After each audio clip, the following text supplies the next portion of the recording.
오늘은 천국 비유 이런 제목으로 말씀을 전하겠습니다. 이제 내일이 며칠이죠? 내일이 5월 1일입니다. 무슨 날인지 잘 모르시죠? 누구 생일일까요? 근로자의 날. 예, 맞습니다. 저 개인적으로 제가 내일 딱 10년이 되는 날입니다. 지금부터 10년 전 2013년 5월 1일이 주일이었는데 그 주일날 정식으로 이 교회에 와서 이제 담임 목사로서 설교를 했습니다. 주보를 찾아보니까 그날 39명이 참석을 했다. 그리고 제가 그동안에 쭉 설교한 내용 주보를 10년 동안치를 다 이제 모아놨습니다. 그리고 이 설교를 오늘 천국 비유에 대한 설교를 많은 목사님들이 설교를 합니다. 그래서 저도 혹시 이 부분 오늘 본문을 설교했는가 찾아봤더니 다행히 10년 동안 이 본문에 설교를 하지 않았고 그 앞전에 있는 네 가지 밭에 대한 비유는 제가 설교를 한 것 같습니다. 10년이 그냥 순식간에 흘렸습니다. 10년 전에 여기에 서서 설교했던 것이 엊그저께 같은데 참 10년이라는 세월이 빠르게 흘렀습니다. 마태복음 13장은 천국에 대하여 우리 예수님께서 비유로 하신 말씀입니다. 이 비유라는 것은 원어적으로 보면 옆에 두다 그런 뜻입니다. 즉 우리가 기역자를 가르쳐 줄 때 잘 모르면 낫을 옆에 딱 놔두면서 이것이 기역자다. 그러면 기역자가 네 나처럼 이렇게 생겼다. 그렇게 쉽게 이해할 수 있는 것처럼 우리 예수님은 천국에 대하여 이렇게 쉽게 잘 알아듣도록 하기 위해서 비유로 말씀을 하셨습니다. 근데 오늘 13장에 이 천국은 네 가지 밭에 씨를 뿌리는 농부와 같다. 또 천국은 겨자씨 같다. 천국은 누룩과 같다. 또 오늘 본문에는 세 가지 천국은 밭에 감추인 보화와 같다. 혹은 진주를 구하는 장사와 같다. 또 마지막으로 천국은 바다에 친 그물과 같다. 그래서 이 천국에 대해서 마태복음 13장에 집중적으로 말씀했기 때문에 마태복음 13장을 천국의 대헌장 혹은 천국장이다. 발음을 조심해야 됩니다. 천국장. 청이 아니고 천입니다. 천국장. 벌써 입맛을 다시는 분이 있는데 천국장. 그런데 오늘 이 천국에 대해서 우리 주님이 비유로 말씀하시는데 좀 말씀이 이상해요. 우리가 천국 그러면 뭐이 생각납니까? 천국은 참 황금 보석으로 꾸민 참 휘황찬란하고 거기에 천사들이 날아다니고 또 끝없는 초원이 펼쳐지고 생명 강수가 있고 또 우리 성도들이 참 행복해하고 웃고 있는 그런 모습으로 우리 주님은 천국을 설명하지 않고 오늘 본문에 보면 네 가지 밭에 씨를 뿌리는 농부와 같다. 그럼 우리가 천국 가서도 농사를 짓나? 또 누룩과 같다. 오늘같이 밭에 감추인 보화와 같다. 값진 진주를 찾는 장사와 같다. 천국 가서도 장사를 하나? 바다에 친 그물과 같다. 거기에서도 먹고 살아야 되니까 농사도 짓고 고기도 잡고 장사도 하는 곳인가? 그런 생각을 할 수가 있겠습니다. 그러나 오늘 우리 주님이 말씀하신 이 천국은 천국의 어떤 광경, 모습을 설명한 게 아니에요. 천국에 대한 어떤 천국에 대한 어떤 본질 이런 거에 대해서 말씀을 한 겁니다. 여러분 고향 하면 어떤 생각이 날까요? 고향. 저의 고향은 어디죠? 저는 전남, 여기도 전남이죠. 고흥에서도 맨 밑에 나로도라는 섬입니다. 물론 이제 다리가 놓아져서 그냥 육지처럼 다니지만은 섬입니다.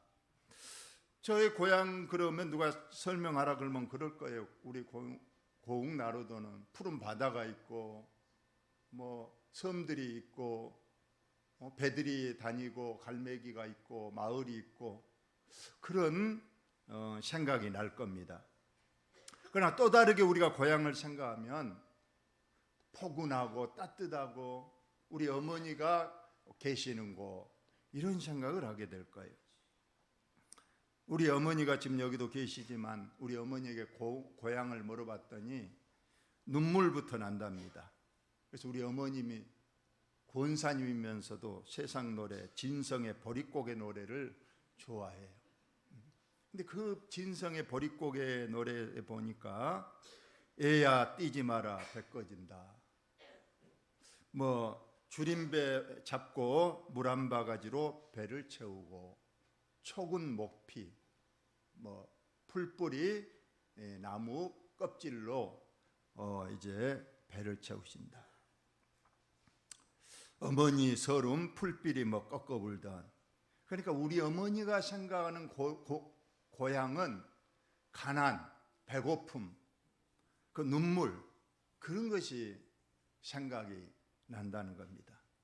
오늘 본문 우리 주님이 말씀하신 이런 천국은 아까 말씀대로 어떤 천국의 이미지, 광경을 설명한 것이 아니고 천국에 대한 어떤 본질, 의, 내용에 대해서 말씀을 한 것입니다. 천국은 오늘 첫 번째 보니까 밭에 감추인 보화와 같다. 이 중동, 특히 이스라엘 유대 나라는 그 전쟁이 자주 나는 지역적 특성을 가지고 있어요. 주위에 외국 적군들이 많이 있습니다. 가깝게는 블레셋, 멀리는 아수르라든가 바벨론, 애굽 이런 적군들이 늘 넘나드는 곳이 이 이스라엘 특히 그 예루살렘 지역입니다. 그래서 전쟁이 끊이지 않았던 곳이 바로 이런 곳입니다. 그리고 이런 시대에는 뭐 은행이 없던 시절 아니겠습니까? 그러니까 부자들이 어떤 전쟁이나 난리가 났을 때에 그 기중품들을 어떻게 할 것인가? 직접 가지고 갈 수도 있겠지만은 뭐 가다가 또 산적 만나고 그러면 뺏기가 싶으니까 그 당시에 가장 쉽게 안전하게 기중품을 보관할 수 있는 곳은 땅속이었다는 거예요. 그래서 땅속에다가 구덩이를 파고 항아리 속에다가 기중품을 넣고 항아리 닫고 흙으로 덮어놓고 그 위치를 잘 기억해 놨다가 이런 전쟁이나 난리가 끝나고 나면 다시 돌아와서 그 땅을 파고 이제 그 기중품을 다시 갚는 그런 시대의 상황을 비추어서 오늘 본문의 얘기가 나와 있는 그런 내용입니다. 그래서 실제로 오늘 우리 주님 말씀하실 때 아마 전쟁이 일어난 것 같아요. 부자가 아까 말씀대로 기중불 담아서 어디 숨겨놓을 것인가.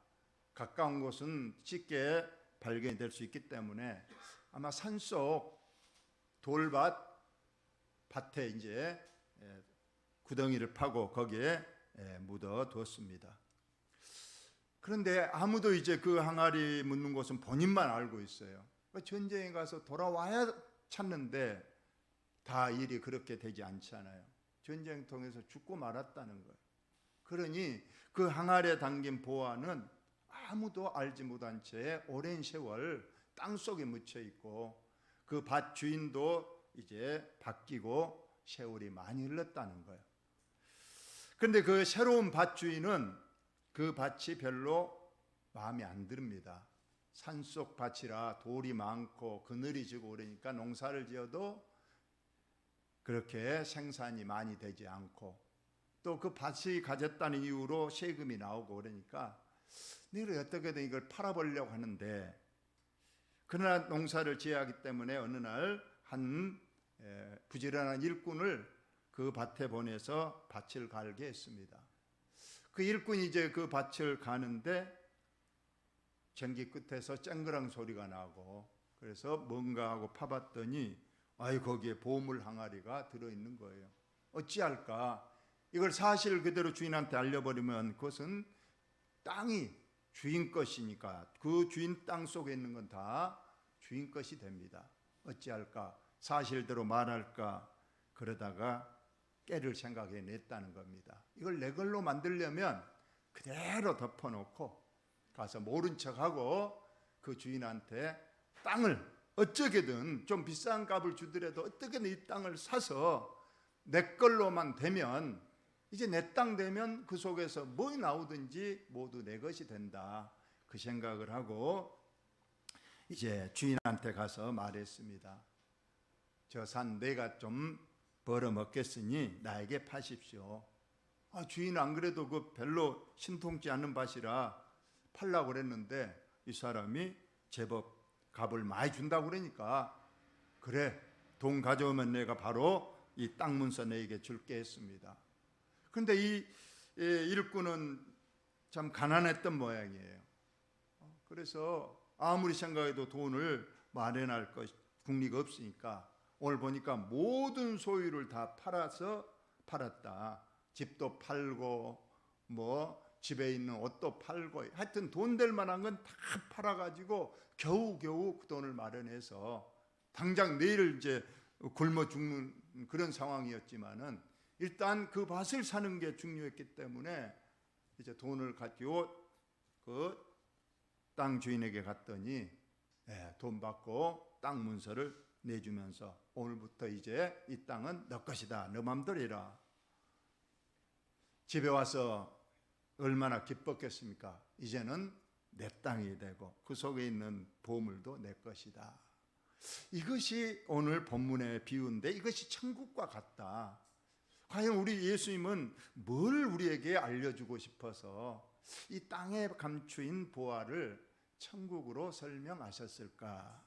첫째는 천국은 우연히 발견한다는 거예요. 아까 어느 누구도 그 땅 속에 보물이 있는지를 몰랐습니다. 주인도 몰랐고 일하러 간 이 사람도 몰랐습니다. 그런데 정기질 하다 보니까 그 속에서 우연찮게 이제 항아리, 금은 보화가 담긴 항아리를 발견했다는 겁니다. 천국이 바로 이와 같다는 거예요. 저와 여러분이 태어나면부터 천국이 있고 하나님 있고 그걸 알아서 교회에 온 것이 아니라는 거예요. 친구의 권유에 의해서, 부모가 가자고 그래서, 또 성찬절에 뭘 준다고 그래서 몇 번 따라다녔는데 보화를 발견한 겁니다. 하나님, 천국에 대해서 알게 됐다. 이걸 우리에게 말씀하고 있습니다. 물론 여기서 우연이라고 말했지만은 실상은 성경적으로 보나 우리 믿는 성도는 우연이 없습니다. 모든 것이 하나님의 섭리입니다. 우리가 하나님 알게 되고 천국을 알게 된 것은 내가 우연히 발견한 것 같지만은 실상 하나님의 섭리에 의해서 창세 전에 하나님이 택한 백성에게만 이 진리를 깨닫게 하는 거예요. 그래서 우리가 하나님께서 택하시고 너는 내 자녀가 되고 천국 백성이 되라 하셨기 때문에 하나님을 알게 하시고 천국에 있는 것을 믿게 된 것이 다 하나님의 섭리인 줄로 믿습니다. 두 번째로 바로 천국의 기중성입니다. 나의 전 재산을 다 팔아서라도 그걸 살 만한 가치가 더 크기 때문에 그 농부는 자기의 전 재산, 내일 굶어 죽어도 내가 그 밭을 사는 것이 내게 큰 유익이 된다는 걸 분명히 알았기 때문에 그는 올인을 한 겁니다. 전 재산을 팔아서 이제 그 밭을 샀다는 그러한 내용입니다. 여러분, 천국이 확실히 있고 정말 천국의 그 영원한 그 영광, 그것이 확실히 믿어진 사람은 내 인생을 거기에다 거는 거예요. 나의 생명을 거기다 완전히 걸고 나의 모든 것은 거기에 있다. 모세는 우리가 잘 알다시피 바로의 공주, 어쩌면 다음 차기 그 큰 강대의 나라 애굽의 바로 왕이 될 수도 있는 그런 지위에 있었지만은 그는 히브리 11장 24절에 보면 이렇게 기록되어 있습니다. 제가 읽어드리겠습니다. 히브리 10장 24절. 믿음으로 모세는 장성하여 바로의 공주의 아들이라 창남받기를 거절하고 도리어 하나님의 함께 권한받기를 잠시 지약의 낙을 누리는 것보다 더 좋아하고 그리스도를 위하여 받는 수모를 애굽의 모든 보화보다 더 큰 재물로 여겼으니 이는 창주시는 이심을 바라봄이라. 천국의 기중성, 천국이 확실히 있는 걸 알았기 때문에 모세는 왕궁에서 잠시 누릴 그 공주의 아들이 누릴 그 권세 부귀가 하찮게 여겨서 그것을 다 내버리고 바로 하나님 나라 천국을 샀다는 그러한 내용입니다. 사도 바울도 얼마나 그의 좋은 가문, 좋은 학문, 좋은 배경에서 자라났습니까? 그런데 그가 다메섹에서 예수님 만나고는 그의 인생을 아예 송두리째 버려버렸다. 배설물처럼 여겼다. 천국에 비하면 이 땅에서 누리를 그런 모든 것들 아무것도 내게 유익이 없다. 차라리 다 버려버리고 나는 천국을 완전히 소유하겠다. 이렇게 말씀을 한 겁니다. 예수님의 제자들도 예수님이 부르시니까 이 땅에 있는 게 하찮게 여겨져서 집과 아버지와 그물도 배를 다 내버리고 예수님을 따라가고 천국을 내 것으로 만들었다. 이렇게 말씀하고 있습니다. 세리 마태도 그래요. 세관에서 열심히 일하고 있습니다. 그 당시 세리는 돈을 잘 버는 직업이었습니다. 그런데 예수님이 따르라고 그러니까 그 좋은 직업도 딱 던져버리고 예수님을 따라갔다고 했습니다. 그런데 마태복음 19장에 보면 부자 청년이 예수님께 와서 영생에 대해 물었습니다. 선생님이여, 내가 어떻게 해야 영생을 얻으리까? 어떻게 하면 천국에 들어갈 수 있습니까? 하고 부자 청년이 예수님께 와서 물었습니다. 예수님께서 계명을 지키라. 다 지켰습니다. 그러면 너의 모든 소유를 팔아 가난한 자에게 주고 내게 와서 천국을 소유하라. 그러자 이 부자 청년은 모세처럼 사도 바울처럼 예수님의 제자처럼 그걸 버리지 못하고 그 재물을 아무리 생각해도 천국도 좋지만은 지금 내게 있는 이 재물로 이 땅에서 더 행복하게 사는 게 좋다고 생각했던지 근심하며 돌아갔다. 즉 천국을 나의 모든 걸 들여 천국을 사지 못하고 돌아갔다고 성경은 말하고 있습니다. 저와 여러분이 천국이 확실히 있고 천국이 정말로 좋은 곳이란 걸 안다면 우리는 우리의 인생을 거기에 걸어야 됩니다. 내 모든 걸 다 팔아서 천국만큼은 내 것으로 만들면 그 이상 축복이 어디 있겠습니까? 우리가 천국이 확실히 있다면 주일을 분명히 지켜야 되고 예배 분명히 잘 참석해야 되고 하나님 말씀한 걸 잘 순종해야 됩니다. 나의 모든 걸 걸어야 됩니다. 우리가 성경에 보니까 그 천국의 그 좋은 것을 소유하기 위해서 우리가 많은 순교자들 목숨도 버릴 수 있다는, 재산뿐만 아니고 중세시대 때는 예수 믿는다 그러면 잡아 죽이고 직장에서 잘리고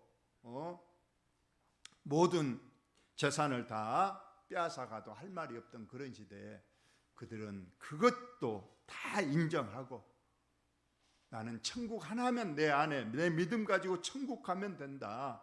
이 믿음 가지고 모든 것을 뺏겨도 그들은 믿음을 지켰다는 그러한 본문의 말씀입니다. 마지막으로 여러분, 이 밭에 감추인 보화를 통해서 우리에게 주신 말씀은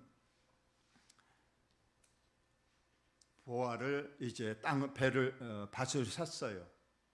할 일은 이제 뭡니까? 그 당장 있다고 해서 뭐 쌀이 있습니까? 당장 이제 집도 없고 지금 다리 밑에서 해 먹을 양식도 없고 입을 옷도 없습니다. 해야 할 일은 이제 그 보물을 활용해서 이제 내 가족이 행복하게 사는 겁니다. 이제 집도 새로 사야 되고 양식도 새로 사야 되고 우리 가족과 함께 행복하게 살려면 그 이제 보화를 잘 활용을 해야 되는 겁니다. 여기에서 우리가 천국은, 성경에서 말하는 천국은 우리가 죽어서 가는 그 천국도 있지만은 이 땅에서 사는 날 동안도 천국 생활과 유사하게 우리 하나님이 주신 축복을 누리며 사는 천국 생활을 이 땅에서도 해야 한다고 우리 주님이 늘 말씀을 하셨어요. 천국은 뭐 여기 있다 저기 있다 그런 장소적으로 알지 말고 항상 너희 심령이 있으니 너희 마음을 평안하게 하고 너희 마음부터 천국 생활을 하라, 이렇게 말씀하고 있습니다. 여러분에게 물어보면 압니다. 여러분, 교회 다니는 것이 행복합니까? 아멘 해야 되는데 또 입술 안 한 사람도 있고 입술로 아멘 하지만은 참 교회 다니기 힘듭니다. 주일날 놀러도 가야 되고 가야 될 곳도 많은데 또 오늘 안 가면 목사님 또 전화 오고 또 우리 하나님께서 또 그거 트집 잡아서 내게 또 안 좋은 일을 내리시고 혹시 또 내가 천국도 못 갈 수 있으니까 억지로 와서 아이고 죽겠네, 정말 교회 안 다니고도 천국 간다면 얼마나 좋을까. 그렇다면 아까 그 보화 밭을 샀는데 그걸 그대로 묻어놓고 활용을 안 하는 것 같다는 거예요. 그거 활용 안 하면 뭐 하겠습니까? 생각만 하고 보화 있으니까 나 언제든지 그 말만 하고 집도 안 사고 양식도 안 사고 그걸 누리지 못하면 그건 아무 소용이 없다는 것을 우리에게 잘 말해주고 있습니다. 여러분, 예수 안에 참 평안이 있고 참 복됨이 있고 참 기쁨이 있습니다. 여러분, 그걸 누려야 되는 거예요. 혹시라도 그걸 잘 모른다면 여러분이 꼭 알고 교회에 다니는 이 기쁨, 교회 다니는 이 행복을 꼭 누리시기를 예수님의 이름으로 축원을 드립니다. 제가 여러 번 이하도 말씀드렸는데 어떤 할머니 한 분이 가난해서 그랬는지 파출부를 했답니다. 그 파출부는 그 할아버지, 홀로 산 할아버지를 가서 극진히 보살펴주고 이제 돈을 받는 그런 파출부를 했는데 그 할아버지가 이제 몇 년을 이제 그렇게 극진히 해주었습니다. 물론 돈을 받고 했으니까 뭐 그렇게 그건 안 했지만은 그래도 정성껏 그 할아버지를 몇 년 모셨더니 그 할아버지가 돌아가시면서 이상한 종이를 한 장 주더래요. 그래서 웬 종이냐 이렇게 하고 그냥 그 종이를 가져와서 놔뒀다가 나중에는 그냥 벽이 조금 이렇게 떨어져서 도배지 형식으로 거기다 딱 붙여놨다는 거예요. 근데 이분이 권사님이셨는데 이제 목사님이 어느 날 신방을 와서 딱 보니까 거기가 백지수표가 붙어있더라고요. 백지수표란 건 그거의 금액만 적기만 하면 1억을 적든 10억을 적든 적기만 하면 다 내 거이 되는 거예요. 근데 할머니는 까막눈이라 그걸 알지 못하고 그냥 종이 쪼가리를 알고 여기다 턱 붙여놨는데 이제 목사님께서 이거 아주 값진 겁니다. 그러면서 설명해 줬더니 할머니도 알고 이제 평안히 여생을 보냈다는 그러한 말씀입니다. 모르면 못 누리는 거고 알아야 누리는 거다. 그러한 말씀을 드립니다. 우리 사랑하는 우리 성도 여러분, 오늘 밭에 감추인 고아를 통해서 우리는 이미 천국을 이제 발견했고 천국 기정성도 우리가 알고 있습니다. 이제 중요한 것은 천국 갈 때까지 우리가 이 땅에서도 주님이 주신 평안과 기쁨을 꼭 누리고 살아야 된다. 시간이 없기 때문에 마지막 그 바다에 친 그물 말씀을 하고 마칩니다. 우리 주님께서 천국에 대해서 말씀하시기를 마치 바다에 치고 각종 물고기를 모으는 그물과 같으니 그물에 가득함에 물가로 끌어내서 앉아서 좋은 것은 그릇에 담고 못된 것은 내버리느니라. 저는 섬에서 살고 배도 많이 타봤기 때문에 이 내용을 잘 압니다. 우리가 그물을 바다에 치면 거기에 걸린 모든 고기는 다 먹을 수 있느냐? 그게 아니라요. 못 먹을 고기도 많고 또 다른 고기 아닌 것들도 거기에 많이 걸리기 때문에 어부가 하는 일 중에 가장 큰 일은 그 그물을 육지로 가져와서 거기에 팔 수 있는 고기 또 먹을 수 있는 고기를 따로 추려내고 우리가 먹을 수 없는 보거라든가 먹을 수 없는 그런 것들 조개 껍질 때로는 쓰레기도 거기에 얹히니까 그런 것들 다 골라내는 것, 이것이 중요한 어부의 일과입니다. 오늘 예수님께서 그걸 말씀하시면서 분명히 말씀하시고 세상 끝에도 이러하리라. 천사들이 와서 의인 중에서 악인을 갈라내어 풀무불에 던져넣으리니 거기서 울매를 갈리라. 이 세상 사람들이 다 천국 가는 것이 아니라는 겁니다. 분명히 의인과 악인이 분명히 구별돼서 우리가 믿음을 지키고 자기의 모든 걸 믿음으로 순종한 사람들, 그런 사람들이 천국 가고 나머지는 분명히 풀무불에 던져집니다. 이런 풀무불은 뜨거운 곳이고 지옥을 상징하는 곳입니다. 사랑하는 우리 성도 여러분, 천국의 기중성, 천국에 우리가 들어가기 위해서 우리가 해야 할 일을 잘 생각하시고 믿음으로 굳건히 사시는 저와 여러분들 다 되시기를 예수님의 이름으로 축원을 드립니다. 하나님 우리 아버지, 오늘도 천국에 대해